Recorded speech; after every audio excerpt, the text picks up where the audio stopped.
பெண் என்பவள் மறைக்கப்பட வேண்டியவள். சொன்னார்கள் ரசூலுல்லாஹி ஸல்லல்லாஹு அலைஹி வஸல்லம், ஃபைதா ஹரஜத், அவள் வெளிப்பட்டால், இஸ்தஷ்ரஃபஹ ஷைத்தான், ஷைத்தான் அவளை அழகுபடுத்தி காட்டுவான்.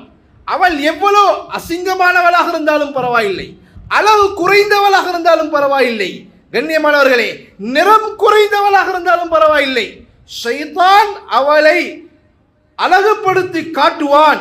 எனவே அவள் தன்னை மறைத்து வாழ வேண்டும், மறைந்து வாழ வேண்டும் சொல்லிவிட்டு சொன்னார்கள் ரசூலுல்லாஹி ஸல்லல்லாஹு அலைஹி வஸல்லம், அவளுக்கு சிறந்தது ஃபீ காரி பைத்திஹா, அவள் தன்னுடைய வீட்டில் இருப்பதுதான் அவளுக்கு மிகவும் சிறந்தது. இன்னும் எந்த அளவுக்கு நபி அவர்கள் சொன்னார்கள் என்றால், கண்ணியத்துக்குரிய அல்லாஹ்வியார்களே, ஒரு ஹதீஸிலே நபி அவர்கள் சொன்னார்கள், லா தம்னஉ ஈமா அல்லாஹி மஸாஜிதல்லாஹ், பெண்கள் மஸ்ஜிதுக்கு வந்து தொழ அனுமதி கேட்டால் நீங்கள் அவர்களை தடுக்க வேண்டாம். கண்ணியமானவர்களே, இந்த ஹதீஸை அதிகமானவர்கள் இந்த ஹதீஸை இத்தோடு முடித்துவிட்டு கருத்தை சொல்லிவிட்டு போய்விடுவார்கள். ஹதீஸுடைய முழுமை அதில் தான் பெண்களுடைய பாதுகாப்பு இருக்கிறது. நபி அவர்கள் சொன்னார்கள், பெண்கள் மஸ்ஜிதுக்கு போய் இபாதத் செய்யறதுக்கு தொழுறதுக்கு அனுமதி கேட்டால் நீங்கள் தடுக்க வானம் என்று சொன்ன நபி ஸல்லல்லாஹு அலைஹி வஸல்லம் அந்த ஹதீஸை முடிக்கிறார்கள், வபயூதுஹுன்ன கைருல் லஹுன்ன, அவர்கள் அவருடைய வீடுகளிலே தொழுவது மிகவும் சிறந்தது.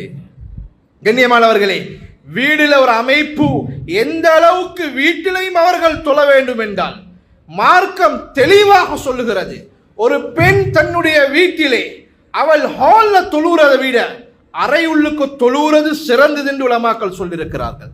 தன்னை அந்த அளவுக்கு மறைத்து வாழ வேண்டும். கண்ணியத்துக்குரிய அல்லாஹ்வியார்களே, மஸ்ஜித் அல்லாஹ்வுடைய வீடு, பூமியில் அல்லாஹ்வுக்கு மிகவும் விருப்பமான ஒரு இடம் இருக்கும் என்றால் அஹப்புல் பிலாதி இலல்லாஹி மஸாஜிதுஹா, ஒரு ஊர்ல அல்லாஹ்வுக்கு மிகவும் விருப்பமான இடம் அல்லாஹ்வுடைய பள்ளி வாயில். அதே போல சொன்னார்கள், தொழுகையில இபாதத்துல தலை சிறந்தது அது தொழுக.